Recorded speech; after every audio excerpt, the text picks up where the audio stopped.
Pronto, vamos então dar início ao lançamento deste livro. E como um bom filho à casa retorna, aqui estou eu passado 26 anos. E como não poderia deixar de ser, vou iniciar o meu discurso com uma frase de Fernando Pessoa. Deus quer, o homem sonha e a obra nasce. Nenhuma obra é individual, toda a obra resulta de um conjunto de vontades coletivas. Até Napoleão precisou de um cozinheiro para as suas campanhas e conquistas, como muito bem disse Bertolt Brecht. No caso da obra em apreço, desde o sonho inicial até à concretização final, este livro foi um bom exemplo do que acabamos de dizer. Um dia, à mesa de um café da cidade do Porto, nós, eu e o professor José Martins, projetamos uma obra dedicada aos adolescentes em risco. Depois, foi a elaboração de assuntos possíveis relativos à obra num pequeno draft. Seguidamente, os contactos com os colegas de várias universidades para colaborarem connosco na elaboração dos diferentes textos de temáticas agora expostas na obra. Finalmente, e graças à conjugação de esforços de todos os que acreditaram no projeto, o sonho a dois tornou-se possível. Mas um patamar se tornava premente ultrapassar, o da edição. Assim, desde o primeiro momento, tivemos a total abertura de um editor que acreditou e apostou em nós, o Dr. Manuel Robal, das Edições Sílabo. Posteriormente, o Sr. Dr. Juiz Conselheiro Armando Leandro, com a competência que já lhe é conhecida, juntou-se a nós para uma escrita de um prefácio que a todos nos honrou.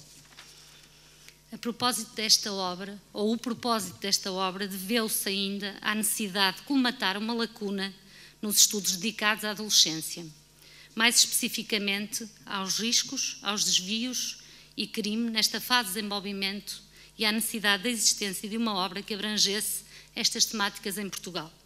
Hoje estamos aqui, e eu e o professor José Martins, para agradecermos a todos que deram o seu contributo para que esta obra fosse possível, a começar pelos autores presentes nestas páginas, oriundos das mais diversas universidades e outras instituições.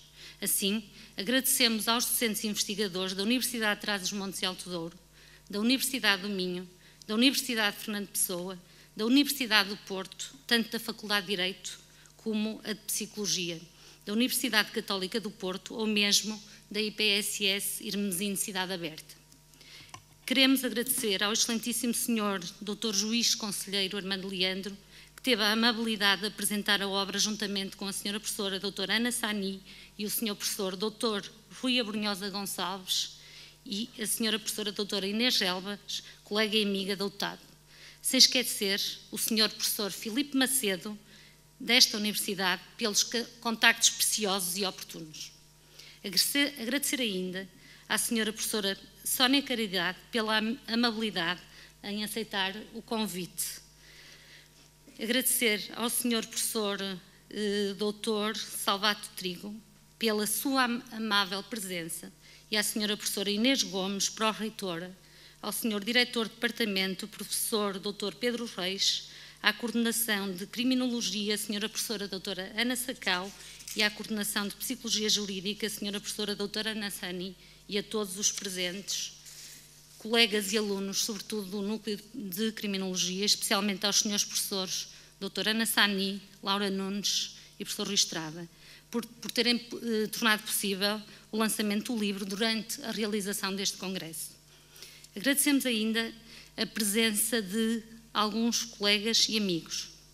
A todos, e penhoradamente agradecemos agora que festejamos o lançamento da obra de todos nós, Crime, Desvio e Risco na Adolescência. Muito obrigada.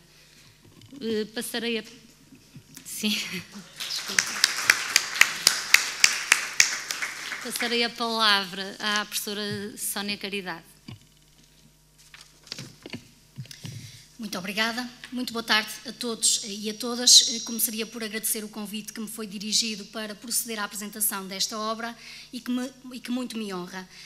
Não só porque é uma obra coordenada por um colega, também pela Margarida, naturalmente, que conheço, pela apresentação ser na Universidade de Fernando Pessoa e numa altura em que faço 10 anos, ou faz 10 anos, que me encontro a colaborar com a Universidade Fernando Pessoa. Portanto, é particularmente gratificante para mim estar aqui a proceder à apresentação desta obra, cujo tema também me é particularmente caro. Reitero as minhas felicitações aos coordenadores, aos professores José Soares Martins e Margarida Simões, pela iniciativa em organizar esta obra sobre um tema tão pertinente, quão urgente e necessário.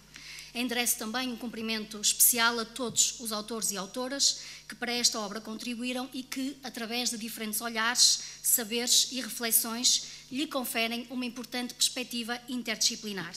Tal permitiu congregar nesta obra uma profunda visão do tema e, consequentemente, incrementar um importante paradigma na formação dos profissionais que atuam nesta área do saber.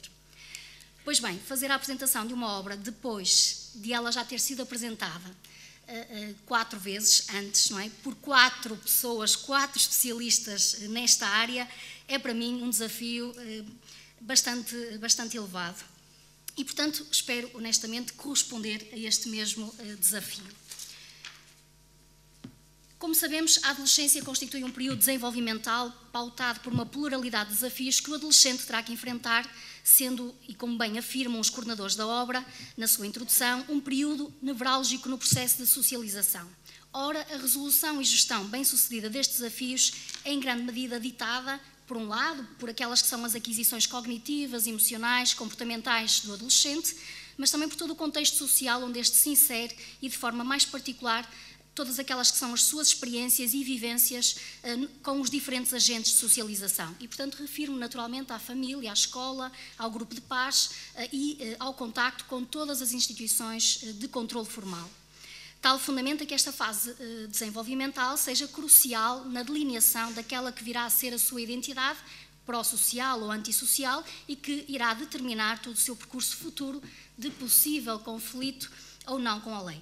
Posto isto, podemos afirmar que a adolescência abre espaço para o estabelecimento de conexões entre aqueles que constituem os 3 principais eixos que dão título a esta obra: risco, desvio e crime. Assim, se é verdade que a adolescência constitui um período particularmente propício à experimentação de múltiplos riscos, sabiamente explorados em diversos capítulos desta obra, desde logo pelo professor José Soares Martins, por Patrícia Gomes, ao analisarem no capítulo 1 os diferentes aspectos psicossociais que são impulsionadores do insucesso e do abandono escolar e da sua estreita ligação com o comportamento delinquente, sobretudo em jovens oriundos de famílias problemáticas e com ligações a pares desviantes e não normativos. Também Jorge Quintas, no capítulo 2, tendo por base inúmeras evidências científicas, alerta para todos os riscos do consumo de drogas ilegais, discorrendo ainda sobre a complexidade da relação que tem sido estabelecida entre estes consumos e a delinquência na adolescência. Para além da adolescência poder favorecer, como acabei de dizer, a adoção de certos riscos, é igualmente verdade que, não raras vezes, os jovens são também eles forçosamente expostos a outros riscos, decorrentes, por exemplo, das disputas parentais pelas guardas dos seus filhos, ocasionando não raras vezes processos de alienação parental. Tal como defendem Joana Barros, Catarina Martins, Manuel Martins, trata-se, pois, de uma outra realidade que acarreta uma situação de risco a gerir, dado o seu potencial igualmente estruturante e devastador no futuro de muitos adolescentes e jovens. A exposição a este tipo de riscos poderá igualmente promover a vulnerabilidade dos adolescentes e dos jovens para a prática de desvios, um segundo eixo que dá título a este livro. Conforme elucidado no capítulo 5, da autoria de Mariana Magalhães, Miguel Cameira, que aborda temas como homofobia, bullying, cyberbullying e, portanto, uma gestão inoperante de todos estes indicadores de risco e desvios, promovida não raras vezes por ineficácia do sistema de controle formal e informal, que ora relativiza, ora providencia muitas das vezes atuações tardias e inoportunas, acaba por culminar na adoção de condutas criminais graves, como é a violência sexual ou os comportamentos sexuais de risco, cujas características e especificidades são minuciosamente descritas no capítulo 4 por Ricardo Barroso, Patrícia Figueiredo e Eduarda Ramião. A análise das condutas desviantes e criminais não poderia ficar alheia a uma abordagem interdisciplinar com a psicopatologia, como bem defende Marta Matos no capítulo 11. Neste âmbito, a análise das implicações que a estrutura da personalidade do jovem e, mais em particular, certos traços da sua personalidade, como é o caso da frieza emocional, muito presente nos psicopatas, poderá ter na capacidade de autorregulação comportamental, reveste-se de crucial importância, tal como nos alertam Margarida Simões, Rui Abrunhosa Gonçalves, no capítulo 12, e tal irá invariavelmente repercutir-se nos diferentes âmbitos de intervenção em matéria de delinquência juvenil, seja em termos psicológicos, sociais e legais. Conhecidos que são os riscos e desvios inerentes ao período da adolescência e que muitas vezes evoluem então para condutas criminais, importa, pois, melhor compreender como se processa o acesso dos menores em conflito com a lei à justiça. E impõe-se então a discussão que Ana Saccal discorre no capítulo 6 sobre a capacidade dos menores em compreender e defender os seus direitos, ou mesmo se estes menores serão eles competentes para serem julgados. A leitura e análise das conceptualizações legais e respectivos mecanismos legais produzidos no âmbito da delinquência juvenil, nomeadamente a lei tutelar educativa, pelo colega João Casqueira, no capítulo 7, constituem um importante contributo para melhor enquadrar esta problematização, sobretudo a ideia apontada pelo autor que assenta na necessidade de uma personalização do acompanhamento que se presta ao menor, o que, em termos práticos, implicaria a nomeação de um mentor para cada menor, de forma a providenciar um acompanhamento mais próximo no seu processo de ressocialização e reeducação. A justiça restaurativa em meio escolar emerge, tal como defendido por Ana Paula Monteiro, Pedro Cunha e Abílio Lourenço, no capítulo 8, como uma alternativa mais viável para que, e passo a citar os respectivos autores na sua página 144, as crianças e adolescentes possam construir aprendizagens escolares e socioemocionais e aprendam também a conviver de forma democrática, convertendo-se nos protagonistas de sociedades justas e participativas. Conhecidas que são as dificuldades e os constrangimentos, muitas vezes associados à aplicação de alguns destes mecanismos judiciais e extrajudiciais na regulação da delinquência juvenil, importa regressar àquilo que é o ponto-chave que poderá marcar toda a diferença no percurso de vida de qualquer adolescente e jovem: a educação. E mais em particular, a educação sexual e de género, tal como Luísa Saavedra discute no capítulo 10. Conforme bem sistematiza Raquel Matos e suas colaboradoras no capítulo 3, as transformações económicas, sociais, políticas e culturais que se têm observado em Portugal desde os anos 70 possibilitaram, é uma realidade, importantes progressos nas práticas e modos específicos e modos de vida específicos dos jovens. Contudo, subsistem ambiguidades nas condições de vida dos jovens e representações sociais que acabam por gerar desigualdades sociais e de oportunidades entre rapazes e raparigas, e as quais só serão possíveis de combater, de sanar, usando aquela que tem sido identificada por muitos como a ferramenta mais poderosa para se mudar atitudes e comportamentos. Refiro-me à educação.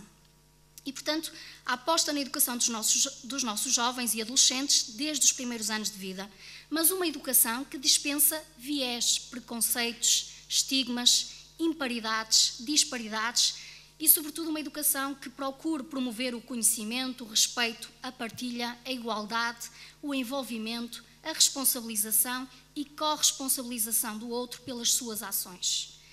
Finalizaria esta minha apresentação referindo que esta obra conta com um contributo de 24 autores que eu fiz questão de ir nomeando na minha intervenção, autores e autoras de referência nesta área de investigação e, portanto, permite-nos verdadeiramente mergulhar naquela que é, diria eu, a complexidade da adolescência e dos seus múltiplos desafios e desventuras pelos meandros do desvio, da delinquência e do crime.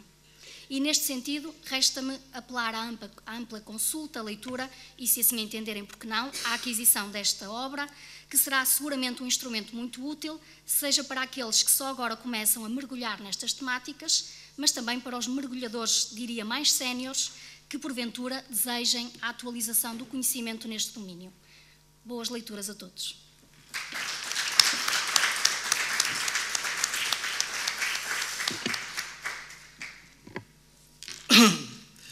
Bom, cabe-me a mim, ingrata tarefa, embora estando um pouco rouco, ingrata tarefa de encerrar os discursos e perder o efeito de primazia, como é evidente. Mas, como dizia o Henri Poincaré, criticar é bom, mas criar é melhor. Chegados aqui, a bom porto, depois da rota das Índias, fugindo às armadilhas de Baco e com a preciosa ajuda dos deuses, sobretudo da bela Vênus, resta-nos o descanso merecido da Ilha dos Amores. De facto, toda a obra é uma tormentosa e iniciática viagem em que nos testamos e testamos os que connosco se aprestam para a longa odisseia. Organizar um livro é uma corrida de fundo, em que as nossas capacidades vêm à tona d'água para caminharmos finalmente para as areias seguras da praia sonhada. E depois? Depois, resta-nos desfrutar, como se diz hoje em dia no futebol, depois de uma vitória. Colher o fruto do nosso trabalho, que é sempre coletivo, ou seja, de equipa, como nos dizem os psicólogos sociais bem avisados. Resta-me, a mim e à Margarida, minha fiel companheira de aventuras, agradecer a todos quantos tornaram possível esta obra, ou seja, a gloriosa chegada a Calicut. Em primeiro lugar, aos autores que, acreditando em nós, embarcaram sem hesitações na nossa frágil caravela, não obstante as incógnitas que nos aguardavam no largo mar da edição, da publicação e de todas as aventuras. Depois, agradecer à editora Sílabo, o nosso estaleiro de base, e ao seu editor, Dr. Manuel Robalo, quem nos confiou desde a primeira hora, sempre acompanhado pela sua equipa, de onde destacamos o Dr. Pedro Mota e os seus arranjos gráficos preciosos. Finalmente, ao excelentíssimo juiz conselheiro Armando Leandro, que teve a amabilidade de nos fazer o magnífico prefácio e apresentar também a obra, juntamente com a nossa colega Ana Sani, que muito nos honraram. E também agradecer ao nosso colega Rui Brunhosa Gonçalves e à nossa colega Inês Relvas, que também lançou o livro na UTAD, sem esquecer o professor Filipe Macedo, pelos contactos preciosos e oportunos que muito nos agradaram.